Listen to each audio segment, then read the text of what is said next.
Hari ini kita mengangkat topik, benarkah Politeknik Sendawar ini sudah kolaps, sudah tutup? Saya langsung ke Ibu Selvi dulu nih. Nih, apakah benar akreditasi Politeknik Sendawar ini khususnya 3 prodi tadi sudah habis? Habis masa akreditasi, diperpanjang sampai di September ini. Yang pertama dulu sebenarnya di bulan Mei.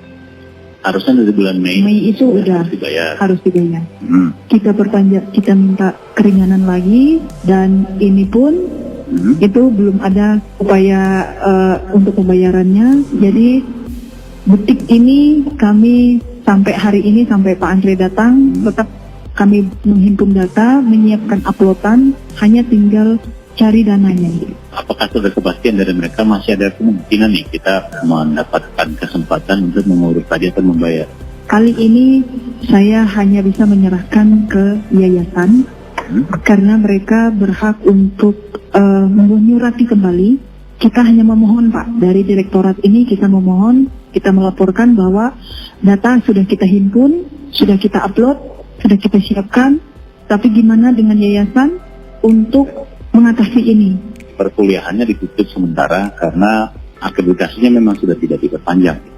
Kalau untuk perkuliahan kita tidak bisa menutup, Pak, karena walaupun akreditasi sedang berlangsung, untuk perkuliahan akademik kami tetap menjalankan tugas karena memang arahan dari L2DT, agenda akademik itu tetap berjalan sampai ada surat dari L2DT menyatakan bahwa ini ditutup. Sampai kami mendapatkan itu, baru kami secara akademik, ini khusus akademik, baru kami bisa melakukan tindakan penutupan ataupun merger dan lain sebagainya.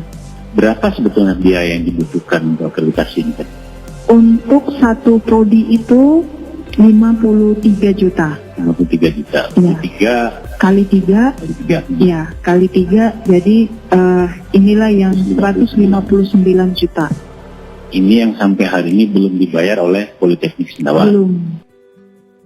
Nah, Mbak Putri sama Elin ini bisa cerita nggak selama ini pernah dengar soal permasalahan utama di Poltek, soal nasib yang terancam tidak terakreditasi seperti itu? Pernah. Oke, sebagai mahasiswa melihat kondisi Politeknik seperti ini, masih yakin ini mau kuliah di sini? Sebenarnya kalau yakin atau tidak yakinnya itu memang sih tergantung dari diri saya sendiri. Tapi ya saya yakin. Masih yakin? Masih yakin Politeknik ini bisa seperti dulu lagi. Oke, jadi sekarang semester 3. Oke. Ini kan di bawah yayasan Poltek ini. Selama ini seperti apa, Bu, tanggung jawab yayasannya terhadap lembaganya? Ya, saya melihat tanggung jawab yayasan untuk administrasi, mereka memang bisa tetap hadir ya, bisa tetap ikut dalam perkembangan Politeknik secara administrasi, secara menghadiri ke rapat, kemudian keputusan dan lain sebagainya. Tapi mungkin bentuk dari tanggung jawab secara pengelolaan, kemudian secara tata kelola dari institusi tersebut. Seperti apa yang seharusnya sesuai dengan kewajiban dari yayasan. Artinya selama ini yayasan ini hanya sekedar hadir saja, memenuhi kewajiban administrasinya saja, tapi kewajiban utama misalnya pembiayaan segala macam seperti apa? Belum ada, Pak. Belum ada ya. Belum ada yang... Jadi operasional semua dicari sendiri dong sama direktur? Pengelolaan keuangan kita serahkan kembali ke yayasan sejak April, dan di mana pengelolaan keuangan ini yang bersumber hanya dari SPP. Hanya dari SPP untuk saat ini, Pak. Orang lain dalam perguruan tinggi swasta lainnya, yayasanlah sebenarnya yang mentor perguruannya. Tetapi ketika memang tidak berjalan, kami sebagai penggerak ya, kami penggerak, pelaksana, juga tidak bisa berbuat banyak, Pak. Dia tidak bisa berbuat banyak. Memang harapan, kalau dibilang harapan, inginnya sama seperti mahasiswa, inginnya Politeknik ini berkembang ke depan. Apakah yayasannya seperti ini kan sama juga dengan kita tinggal tunggu kapan matinya nih berarti?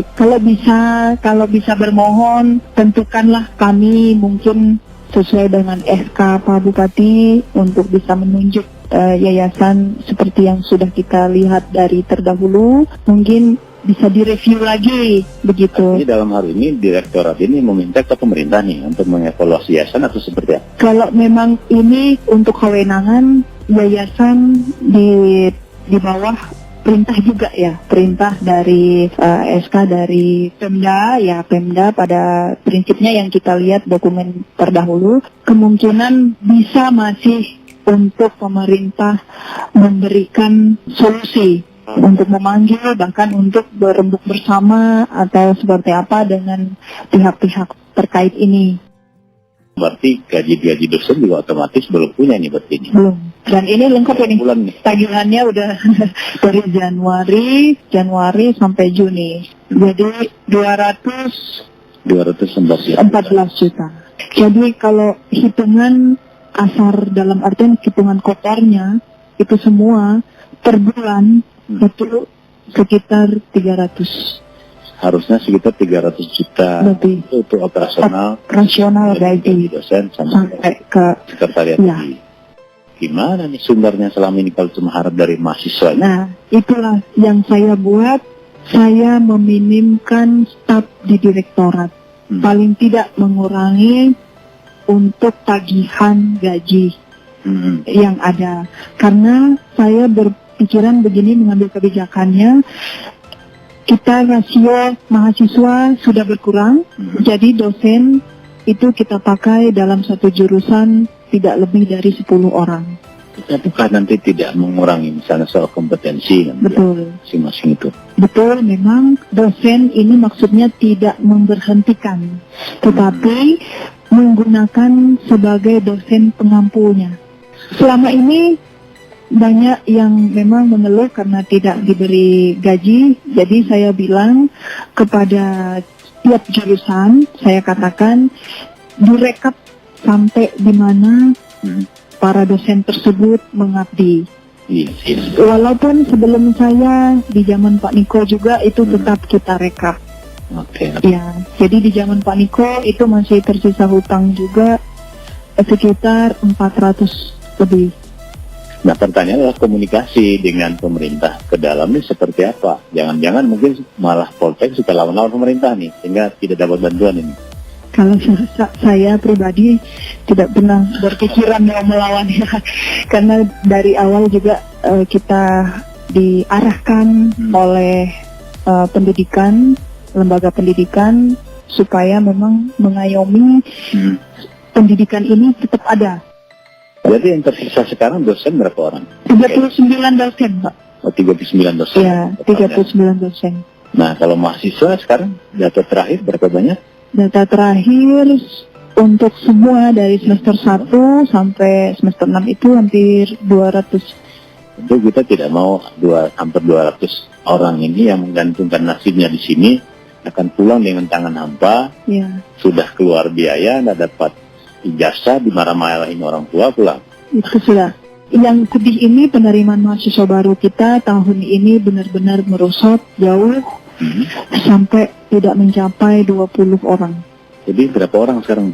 Hanya 17 orang. Ini yang membuat saya prihatin, sangat prihatin.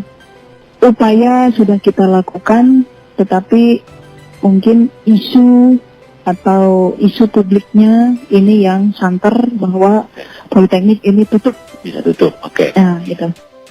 Kan aset-asetnya apakah masih punya yayasan atau punya Pemda? Terutama gedung, usaha tanah, segala macam. Kalau aset selama ini yang kami ketahui dari data itu masih punya Pemda. Masih punya Pemda, Ya. sifatnya pinjam pakai, belum hibah berarti. Belum ada hibah. Apakah pernah berpikir misalnya ini, ya sudahlah kita serahkan ke Pemda, nanti Pemda yang entah mau dijadikan apa, mau di PTS kan, mau di PTS, dinegrikan. Harapan kami justru terbaiknya itu adalah dinegrikan. Dinegrikan. Kalau saya pribadi. Kan lebih baik yang ini, ya sudahlah kita akreditasinya putus dulu, Ya. biarlah pemerintah yang menegrikan. Alangkah baiknya seperti itu. Dan kenapa saya katakan demikian? Karena saya sudah melihat dari prospek ke depan untuk pendidikan anak-anak kita, alangkah baiknya kalau ada kampus negeri di daerah. Karena kesenjangan beda PTS Ya. sama negeri itu Pak, Jauh memang. jauh Pak, jauh beda. Nah, pertanyaan selanjutnya, jadi apakah yayasan juga sudah pernah berkomunikasi seperti itu? Misalnya sudahlah kita, karena sudah tidak mampu, kita serahkan kembali ke pemerintah, biarlah pemerintah menentukan nasibnya. Belum pernah mendengar dari yayasan, tetapi yang kami dengar selalu mengatakan yayasan tetap berupaya. Begitu. Tetap berupaya selama hampir 20 tahun ini, ya. Sampai kapan gitu upaya, ya? Ya. Oke. Nih, apa harapan terbesar dari teman-teman mahasiswa mengenai keberadaan Politeknik? Harapan saya untuk kedepannya, ini pun mungkin semua mahasiswa juga ya. Semoga kedepannya bisa jadi lebih baik lagi, bisa mengajar dengan lebih baik lagi. Mahasiswa juga aktif kembali. Nah, selama ini proses belajar mengajarnya, perkuliahannya di sini masih lancar saja atau sudah lebih banyak dirumahkan ini? Kebanyakan lebih dirumahkan sih Pak, bukan online juga, cuman mungkin agak diliburkan sebentar gitu, mungkin 2 hari. Diliburkan ini? Dalam seminggu mungkin 2 hari atau 3 hari gitu maksudnya. Karena mungkin tenaga gurunya atau dosennya agak kurang. Dosennya kurang? Iya. Oke. Mudah-mudahan Politeknik bisa berjalan lagi dengan lancar seperti dulu lagi. Itu sih harapan terbesar kami. Saya sebagai mahasiswa Politeknik Sendawar tentunya merasa sangat terganggu dengan isu ini ya. Tapi di sini saya berharap tolong yayasan dan direktorat memperhatikan lagi kami, karena kami di sini untuk menunjang pendidikan yang lebih baik, bukan hanya untuk diam saja. Pendengar, demikian tadi dialog interaktif luar studio bersama presenter Andreas Trisno.